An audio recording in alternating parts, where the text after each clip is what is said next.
ಹರಿ ಓಂ ಗುರುಭ್ಯೋ ನಮಃ. ಆತ್ಮೀಯರೇ ಕೂಡ ನಮಸ್ಕಾರ. ಆತ್ಮೀಯರೇ, ನಾವೀಗ ಮಾಸಫಲ ವಿಶೇಷತೆ ಬಗ್ಗೆ ತಿಳ್ಕೊಳ್ಳೋಣ. ನೋಡಿ, ಮಾಸಫಲದಲ್ಲಿ 2025 ಮೇ ತಿಂಗಳಲ್ಲಿ ಮಕರ ರಾಶಿಯವರಿಗೆ ಯಾವ ರೀತಿ ಪ್ರತಿಫಲಗಳು ಫಲಾಫಲಗಳು ಬರುವಂತಹದ್ದಿದೆ. ನೋಡಿ, 9 ಗ್ರಹಗಳಲ್ಲಿ 5 ಗ್ರಹಗಳು ಒಂದು ರಾಶಿಯಿಂದ ಮತ್ತೊಂದು ರಾಶಿಗೆ ಬದಲಾಗ್ತಾ ಇರತಕ್ಕಂತಹ ಒಂದು ತಿಂಗಳು ಮೇ ತಿಂಗಳು.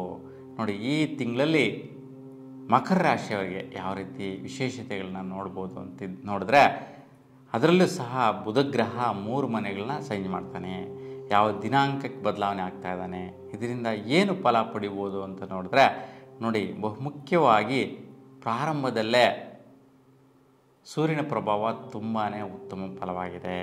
ನೋಡಿ, ಸ್ವಲ್ಪ ಆರೋಗ್ಯದಿಂದ ಸುಧಾರಿಸಿಕೊಳ್ಳುವಂತಹದ್ದು, ಯಾರಿಗೆಲ್ಲ ತಂದೆ ತಾಯಂದರು ಇದ್ದಾರೆ ಅಂತಹವರಲ್ಲಿ ತಂದೆಯ ಸ್ಥಾನದ ಆರೋಗ್ಯ ಸ್ಥಿತಿ ಸ್ವಲ್ಪ ಸುಧಾರಿಸಿಕೊಳ್ಳುವಂತಹದ್ದು, ಒಳ್ಳೆಯ ಸ್ಥಿತಿಗೆ ಬರುವಂತಹದ್ದು, ಅವರ ಆರೋಗ್ಯದಲ್ಲಿ ವೈಪರೀತ್ಯಗಳು ಕಾಣಿಸ್ಕೊಂಡು ಸುಧಾರಿಸುವಂತಹದ್ದು, ಮತ್ತು ತಂದೆಯ ಕಡೆಯಿಂದ ಸ್ವಲ್ಪ ಧನ ಸಹಾಯ ಬರುವಂತಹದ್ದು, ಮನೆ ಕಡೆ ಜವಾಬ್ದಾರಿ, ನಿಮಗೆ ತಂದೆಯಿಂದ ಒಂದು ಅನುಕೂಲತೆಗಳು ಬರುವಂತಹದ್ದು, ದುಡ್ಡು ಕಾಸು ವಿಚಾರದಲ್ಲಿ ಅನುಕೂಲಿಸುವಂತಹ ಸ್ಥಿತಿ ಉತ್ತಮವಾಗಿರುತ್ತೆ. 14ರ ನಂತರ ಪೂರ್ವಜನ್ಮ ಸುಕೃತ ಫಲ. ನೋಡಿ, ಪೂರ್ವಜನ್ಮದ ಸುಕೃತ ಫಲಪ್ರಾಪ್ತಿ ಸೂರ್ಯ ಪ್ರತಿಫಲದಿಂದ ಸಿಗತ್ತೆ. ನೋಡಿ, ವಿಶೇಷವಾಗಿ ನೀವು ಏನು ಅಂದ್ಕೊತೀರಾ ಅಂಥವೆಲ್ಲ ಸಾಧಿಸುವಂತಹದ್ದು ಬಲಾಬಲಗಳು ಮೇ 15ರ ನಂತರ ಪ್ರಾರಂಭ ಆಗಿಬಿಡುತ್ತೆ. ಉತ್ತಮವಾದಂತಹ ಕೆಲಸ ಕಾರ್ಯಗಳಲ್ಲಿ ಅದು ಹಿಂದಿನ ಜನ್ಮದಲ್ಲಿ ಕೇಳಿ ಬಂದಿರ್ತೀರ, ಆ ರೀತಿಯ ಪ್ರತಿಫಲಗಳು ಸಿಗುವಂತಹದ್ದು ನೋಡ್ತೀರ. ಇನ್ನು ಕುಜನ ಸಂಚಾರದಿಂದ ನೋಡಿದ್ರೆ, ವಿಶೇಷವಾಗಿ ನಿಮ್ಮ ಒಂದು ಬರುವಂತಹ ಆದಾಯಗಳ ವಿಚಾರ ಮತ್ತು ನಿಮ್ಮ ಸ್ವಸ್ಥಾನದ ಅಭಿವೃದ್ಧಿ ವಿಚಾರದಲ್ಲಿ ದಂಪತಿಗಳಿಗೆ ಕಿರಿಕಿರಿ ಬರುವಂತಹದ್ದು. ನೋಡಿ, ಗಂಡ ಹೆಂಡತಿ ಮಧ್ಯೆ ಸ್ವಲ್ಪ ಜಟಾಪಟಿಗಳು ಉಂಟಾಗುವಂತಹದ್ದು, ಮನಸ್ತಾಪಗಳು ಬರುವಂತಹದ್ದು, ಕೋಪ ಉದ್ರೇಕ ಉಂಟಾಗುವಂತಹದ್ದು, ಈ ರೀತಿಯ ಒಂದು ವೈಪರೀತ್ಯ ವ್ಯತ್ಯಯಗಳು ಸಹಜವಾಗಿ ನಡೆಯುತ್ತೆ. ಹಾಗಾಗಿ ಇಲ್ಲಿ ಕುಜ ಮತ್ತು ಶನಿಯ ಒಂದು ಪ್ರಭಾವದಿಂದ ಈ ಥರ ತೊಂದರೆಗಳು ಬರುವಂತಹದ್ದಿದೆ. ಒಂದು 15ರ ನಂತರ ಸುಧಾರಿಸುತ್ತೆ. ದಂಪತಿಗಳ ಮಧ್ಯೆ ಈ ರೀತಿ ವೈಪರೀತ್ಯಗಳು ಇರೋದಿಲ್ಲ. ಆದರೆ 15ರವರೆಗೂ ನೀವು ಬಹುಮುಖ್ಯವಾಗಿ ಶನಿ ದರ್ಶನ ಮಾಡಿ ಶನೇಶ್ವರ ಸ್ವಾಮಿ ಹತ್ರ ಎಳ್ಳು ಬತ್ತಿ ಬೆಳೆಸುವಂಥದ್ದನ್ನು ಮಾಡಿದ್ರೆ ಶ್ರೇಷ್ಠ ಫಲ ಸಿಗತ್ತೆ. ಇನ್ನು ಬುಧನ ಬದಲಾವಣೆ. ನೋಡಿ, ಬುಧಗ್ರಹ ನಿಮ್ಮ ರಾಶಿಯಿಂದ ತೃತೀಯ ಸ್ಥಾನ ಮೀನ ರಾಶಿಯಲ್ಲಿ ನೀಚ ಸ್ಥಿತಿಯಲ್ಲಿ ಸಂಚಾರ. ಹಾಗಾಗಿ ಯಾವುದೇ ರೀತಿಯ ಒಂದು ಭೂಮಿ ಪ್ರಯತ್ನಗಳಾಗಲಿ, ಬಿಸ್ನೆಸ್ ಪ್ರಯತ್ನಗಳಾಗಲಿ, ವ್ಯಾಪಾರ ಪ್ರಯತ್ನಗಳಾಗಲಿ, ಬೆಳೆಗಳನ್ನ ಬೆಳೆಯುವಂಥ ಪ್ರಯತ್ನಗಳಾಗಲಿ ಮಾಡೋದು ಬೇಡ. 6ನೇ ತಾರೀಕುವರೆಗೂ ಈ ಒಂದು ವ್ಯತ್ಯಯದ ವೈಪರೀತ್ಯ ಸ್ಥಿತಿಯಲ್ಲಿ ಬುಧ ನೀಚ ಸ್ಥಿತಿಯಲ್ಲಿರೋದ್ರಿಂದ ಎಲ್ಲ ನೀಚ ಫಲಗಳು ಸಿಗತ್ತೆ. ಯಾವುದೇ ಒಂದು ಪ್ರಯತ್ನ ಪರಾಕ್ರಮ ಮಾಡೋಕ್ಕೆ ಹೋಗಬೇಡಿ. ಮತ್ತು ಅಣ್ಣ ತಮ್ಮಂದಿರ ಮಧ್ಯೆ ಯಾವುದೇ ಒಂದು ಸೆಟಲ್ಮೆಂಟ್ಸ್ ಮಾಡ್ಕೊಳ್ಳೋಕೆ ಕೂಡ ಹೋಗಬೇಡಿ. ಮಕರ ರಾಶಿಯವರು ಈ ಸಮಯದಲ್ಲಿ ಅವು ಅನುಕೂಲಿಸೋದಿಲ್ಲ. ಇನ್ನು 6ನೇ ತಾರೀಕಿನ ನಂತರ ಬುಧ ಮೇಷರಾಶಿ ಪ್ರವೇಶ ಮಾಡ್ತಾನೆ. ಆಗ ಕೆಲವೊಂದು ಭೂಮಿ ವ್ಯವಹಾರಗಳಾಗೋದು, ಬಿಸ್ನೆಸ್ ವ್ಯವಹಾರ ಸೆಟಲ್ಮೆಂಟ್ಗಳಾಗೋದು, ಅದರಿಂದ ದುಡ್ಡು ಕಾಸು ಬರೋದು, ಅದರಿಂದ ಕೆಲಸ ಕಾರ್ಯಗಳು ಪ್ರಾರಂಭ ಆಗುವಂತಹದ್ದು, ಈ ರೀತಿ ಭೂಮಿ ಮೇಲಿನ ಪ್ರಯತ್ನ ಕಾರ್ಯಗಳು, ದುಡ್ಡು ಕಾಸು ವಿಚಾರ, ಸೆಟಲ್ಮೆಂಟ್ಸು ಇವೆಲ್ಲ ಕೂಡ ಒಟ್ಟೊಟ್ಟಿಗೆ ಈ ಒಂದು ತಿಂಗಳಲ್ಲಿ ಮಧ್ಯ ಸಮಯದಲ್ಲಿ, ಅಂದರೆ ಮೇ ತಿಂಗಳ ಮಧ್ಯಕಾಲದಲ್ಲಿ ಒಂದು 3 ರೀತಿಯ ಪ್ರತಿಫಲಗಳನ್ನು ಕೊಡುವಂಥ ಸ್ಥಿತಿ ಬುಧನಿಂದ ಇರುತ್ತೆ. ಇನ್ನು 25 ಮೇ ಬುಧ ವೃಷಭ ರಾಶಿಗೆ ಪ್ರವೇಶ ಮಾಡ್ತಾನೆ. ಹಾಗೆ ಈ ಸಮಯದಲ್ಲಿ ಸ್ವಲ್ಪ ವಿದ್ಯಾಭ್ಯಾಸ ಮಾಡ್ತಾ ಇರ್ತಕ್ಕಂತಹ ಅವರಿಗೆಲ್ರಿಗೂ ಕೂಡ ತುಂಬಾ ಶುಭ ಫಲ.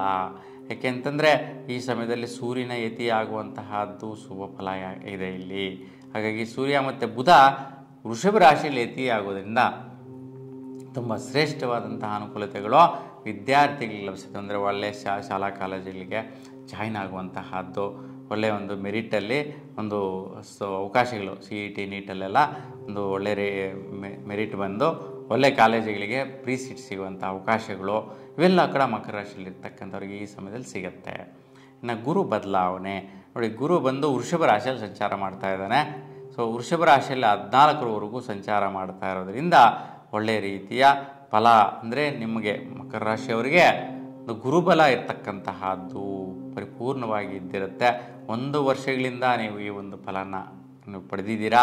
ಈಗ 14ರವರೆಗೂ ಇದ್ದಂಥ ಗುರು ಶ್ರೇಷ್ಠವಾದಂಥ ಅನುಕೂಲತೆಗಳನ್ನ ಕೊಟ್ಟು ಮುಂದಕ್ಕೆ ಹೋಗ್ತಾನೆ. ಅಂದರೆ ಯಾವುದೋ ಹಿಂದಿನ ಜನ್ಮದ ಒಂದು ಅನುಕೂಲತೆಗಳು, ಪ್ರತಿಫಲಗಳು ಅವೆಲ್ಲವೂ ಕೂಡ ಕೋರ್ಕೊಂಡಿರ್ತೀರ, ಅವೆಲ್ಲವೂ ಕೂಡ ಸಕ್ಸಸ್ ನೀಡಿ ಕೊಟ್ಬಿಟ್ಟು ಹೋಗ್ತಾನೆ ಮುಂದಕ್ಕೆ. ಹಾಗಾಗಿ 15ರ ನಂತರ ವಿಶೇಷವಾಗಿ ನಿಮ್ಮ ಒಂದು ಸಹಚರರು, ಮಿತ್ರರ ಜೊತೆ ಒಂದು ಒಳ್ಳೆಯ ಒಡನಾಟ, ಬಾಂಧವ್ಯ, ಒಂದು ಒಳ್ಳೆಯ ರೀತಿಯ ಕ್ರಿಯೆಗಳು ಪ್ರಾರಂಭಿಸುವಂತಹದ್ದು, ಒಂದು ಅಟ್ಯಾಚ್ಮೆಂಟ್ಸ್ ಬೆಳವಣಿಗೆಗಳು ಬೆಳೆಯುತ್ತೆ. ಚೆನ್ನಾಗಿದೆ. ಇನ್ನು ಶನಿ ಶುಕ್ರನ ವಿಚಾರ ನೋಡಿದ್ರೆ ನೋಡಿ, ಶುಕ್ರ ಗ್ರಹ ನಿಮ್ಮ ರಾಶಿಯಿಂದ ತೃತೀಯದಲ್ಲಿ ಅಂದರೆ ಮೀನ ರಾಶಿಯಲ್ಲಿ ಉಚ್ಚ ಸ್ಥಾನದಲ್ಲಿ ಸಂಚಾರ ಮಾಡ್ತಾ ಇದ್ದಾನೆ. ಇಲ್ಲಿ 16ನೇ ತಾರೀಕುವರೆಗೂ ವಿಶೇಷವಾಗಿ ಶ್ರೇಷ್ಠವಾದಂತಹ ಕೆಲಸ ಕಾರ್ಯ ವಿಚಾರದಲ್ಲಿ ಶ್ರಮ ಪ್ರಯತ್ನದಾಯಕವಾದಂತಹ ಅಂದರೆ ಉಚ್ಚ ಸ್ಥಿತಿ ಅಂದರೆ ದೊಡ್ಡ ಮೊತ್ತದ ದೊಡ್ಡ ರೀತಿಯ ಒಂದು ಶ್ರೇಷ್ಠವಾದಂತಹ ಒಂದು ಕಾರ್ಯಗಳಿಗೆ ಒಂದು ಧೈರ್ಯ ಮಾಡ್ತೀರಾ, ಆ ಒಂದು ಪರಾಕ್ರಮ ಮಾಡ್ತೀರಾ. ಮತ್ತು ಪುರುಷರಿಗೆಲ್ಲರೂ ಕೂಡ ಸ್ತ್ರೀಯರಿಂದ ಧನಾಗಮ ಬರುವಂತಹದ್ದು, ಸ್ತ್ರೀಯರಿಗೆಲ್ಲರೂ ಕೂಡ ಶ್ರೇಷ್ಠವಾದಂತಹ ಒಂದು ಪ್ರತಿಫಲವಾದಂತಹ ಭಾಗ್ಯಸ್ಥಿತಿಯ ಅನುಕೂಲತೆಗಳು ಲಭಿಸುವಂತಹದ್ದು ಇಲ್ಲಿ ಶುಕ್ರನಿಂದ ಲಭಿಸುತ್ತೆ. ಅದು 16ರ ನಂತರ ಸ್ವಲ್ಪ ವೈಪರೀತ್ಯಗಳಾಗುವಂತಹದ್ದಿರುತ್ತೆ. ಆವಾಗ ತುಂಬ ಜಾಗೃತೆಯಿಂದ ಇರಿ. 16ರ ನಂತರ ವಿಷ್ಣು ದರ್ಶನ ಮಾಡಿ ಸುಫಲನ ಪಡಿತೀರಾ. ಇನ್ನು ಶನಿ ನಿಮಗೆ ತೃತೀಯ ಸ್ಥಾನ ಅಂದರೆ ಮೀನರಾಶಿ ಪ್ರವೇಶ ಮಾಡಿದ್ದಾನೆ. ಪೂರ್ವಭದ್ರ ನಕ್ಷತ್ರದಲ್ಲಿರ್ತಕ್ಕಂತಹದ್ದು ಅಂದರೆ ಗುರುಗ್ರಹದ ನಕ್ಷತ್ರದಲ್ಲಿರ್ತಕ್ಕಂತಹದ್ದು. ಅದರಿಂದ ಒಳ್ಳೆಯ ರೀತಿಯ ಶುಭದಾಯಕ ಫಲಗಳು, ನಿಮ್ಮ ವೈಯಕ್ತಿಕವಾದಂಥ ಅಭಿವೃದ್ಧಿ, ಧನಾಭಿವೃದ್ಧಿ, ಪ್ರಯತ್ನ ಕಾರ್ಯವೃದ್ಧಿ ಇವೆಲ್ಲವೂ ಕೂಡ ಮಾಡೋಕ್ಕೆ ಅನುಕೂಲ ಕೊಡ್ತಾನೆ ಶನಿ. ಇನ್ನು ಮೀನರಾಶಿಯಿಂದ ಕುಂಭರಾಶಿಗೆ ಪ್ರವೇಶ ಮಾಡ್ತಾ ಇರ್ತಕ್ಕಂಥ ರಾಹು ನೋಡಿ, 18ನೇ ತಾರೀಕಿಗೆ ರಾಹು ಕುಂಭರಾಶಿ ಪ್ರವೇಶ ಮಾಡ್ತಾ ಇದ್ದಾನೆ. ನೋಡಿ, ಇಷ್ಟು ದಿನ ಸ್ವಲ್ಪ ಸರ್ಪದೋಷ ಪ್ರಭಾವ ಇತ್ತು, ಸ್ವಲ್ಪ ವೈಪರೀತ್ಯಗಳಿಂದ ಇತ್ತು. ಈಗ ಧನಸ್ಥಾನಕ್ಕೆ ಬರ್ತಾ ಇರೋದ್ರಿಂದ ಸ್ವಲ್ಪ ಯಾವಾಗಲೂ ನಿಂತೋಗಿರ್ತಕ್ಕಂತಹ ಒಂದು ಹಳೆ ಬಾಕಿಗಳು, ಸೆಟಲ್ಮೆಂಟ್ಸು ಇವಾಗೆಲ್ಲ ಆಗುವಂತಹದ್ದು, ದುಡ್ಡು ಕಾಸು ವಿಚಾರದಲ್ಲಿ ಬದಲಾವಣೆ ನೋಡುವಂತಹ ಸ್ಥಿತಿ ಇರುತ್ತೆ. ಅದು ರಾಹು ನಿಮ್ಮ ಜಾತಕ, ನಿಮ್ಮ ಒಂದು ಗೋಚಾರದಲ್ಲಿ ಮಕರ ರಾಶಿಯವರಿಗೆ ಅಷ್ಟಮ ಸ್ಥಾನ ಸಂಚಾರ ನೋಡ್ತಾ ಇರೋದ್ರಿಂದ ಸ್ವಲ್ಪ ಆರೋಗ್ಯದ ಬಗ್ಗೆ ಗಮನ ಇಟ್ಕೊಳ್ಳಿ.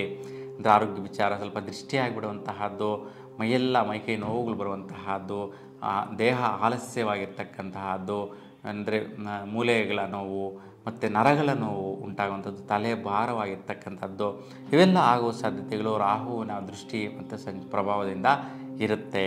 ಇನ್ನು ಕೇತು ಬಂದು ನಿಮಗೆ ಭಾಗ್ಯಸ್ಥಾನದಲ್ಲಿತ್ತು. ಹಾಗಾಗಿ ಕೆಲವೊಂದೆಲ್ಲ ಭೂಮಿ ವ್ಯವಹಾರ ಭಾಗ್ಯಗಳೆಲ್ಲ ಸೆಟಲ್ಮೆಂಟ್ ಆಗಬೇಕಾಗಿತ್ತು. ಅದು ಸ್ವಲ್ಪ ಕೇತು ಪ್ರಭಾವ, ಸರ್ಪದೋಷ ಪ್ರಭಾವದಿಂದ ವೈಪರೀತ್ಯಗಳು ಕೊಟ್ಟಿರುತ್ತೆ. ಈಗ ಮೇ 18ನೇ ತಾರೀಕಿಗೆ ನಿಮ್ಮ ಒಂದು ರಾಶಿಗೆ ಅಷ್ಟಮ ಸ್ಥಾನಕ್ಕೆ ಬರ್ತಾ ಇರೋದ್ರಿಂದ ಸ್ವಲ್ಪ ಈಗಾಗಲೇ ಹೇಳ್ದಂಗೆ ಮೂಳೆ ಮತ್ತು ನರ ಸಂಬಂಧಿಸಿದಂತೆ ಸ್ವಲ್ಪ ನೋವುಗಳು ಬರುವಂಥದ್ದು, ಕೀಲು ನೋವುಗಳು ಬರುವಂಥ ಸಾಧ್ಯತೆಗಳಿರುತ್ತೆ. ಮತ್ತು ಬ್ಯಾಕ್ ಪೈನು ಬರುವಂತಹ ಸಾಧ್ಯತೆಗಳಿರ್ತಕ್ಕಂಥದ್ದು, ಕಾಲ್ಜಾರು ಬಿದ್ದು ತಗುಲಿಸ್ಕೊಳ್ಳೋದು, ಸೊ ಅಲ್ಲಲ್ಲಿ ಕೂಡ ಆಕ್ಸಿಡೆಂಟ್ಸ್ ಆಗುವಂತಹದ್ದು, ಮತ್ತು ಬೆಂಕಿಗೆ ಸಂಬಂಧಿಸಿದಂಥ ದುರಂತಗಳು, ತೊಂದರೆಗಳಾಗುವಂಥ ಸಾಧ್ಯತೆಗಳಿರುತ್ತೆ. ತುಂಬ ಜಾಗೃತಿಯಿಂದ ಇರಬೇಕು. ಅದಕ್ಕೋಸ್ಕರ ರಾಹುಕೇತು ಶಾಂತಿ ಪರಿಹಾರ ಶ್ರೀಕಾಲಸ್ಯ ಹೋಗಿ ರಾಹುಕೇತು ಶಾಂತಿ ಮಾಡಿಕೊಂಡ್ರೆ ನಿಮಗೆ ಇನ್ನು ಮುಂದೆ 1.5 ವರ್ಷಗಳ ಕಾಲ ಈ ರಾಹುಕೇತುಗಳು ಇದೇ ಮನೆಗಳಲ್ಲಿ ಇರೋದರಿಂದ ಈ ಒಂದು ಪರಿಹಾರ ಪರಿಪೂರ್ಣವಾಗಿ ನಿಮಗೆ ಪ್ರತಿಫಲ ಕೊಡುವ ರೀತಿಯಲ್ಲಿ ದೋಷ ಪರಿಹಾರ ಆಗತ್ತೆ. ಇನ್ನು ಯಾರೆಲ್ಲ 1ನೇ ತಾರೀಕಿಂದ 11ನೇ ತಾರೀಕು ಮಧ್ಯಕಾಲದಲ್ಲಿ ಜನಿಸ್ತಾರೆ ನವಜಾತ ಶಿಶುಗಳು, ಅಂತಹವರಿಗೆ ಕಾಲಸರ್ಪ ದೋಷ ಬರುವಂತಹದ್ದು ಈ ಒಂದು ಸಮಯದಲ್ಲಿದೆ. ಈ ಹಿಂದೆ ಯಾರೆಲ್ಲ ಜಾತಕಗಳಲ್ಲಿ ಕಾಲಸರ್ಪ ದೋಷ ಇದೆಯೋ ಅಂತಹವರು ಈ ದಿನಗಳಲ್ಲಿ ಕಾಲಸರ್ಪ ದೋಷಕ್ಕೆ ಶಾಂತಿ ಪರಿಹಾರ ಮಾಡಿಕೊಳ್ಳೋದ್ರಿಂದ ಕಾಲಸರ್ಪ ಯೋಗ ಪ್ರಾಪ್ತಿ ಉಂಟಾಗುತ್ತೆ. ಅದರಿಂದ ವಿಶೇಷವಾದಂತಹ ಧನ ಕನಕ ಯೋಗ ಭಾಗ್ಯಗಳೆಲ್ಲವೂ ಕೂಡ ಲಭಿಸುತ್ತೆ.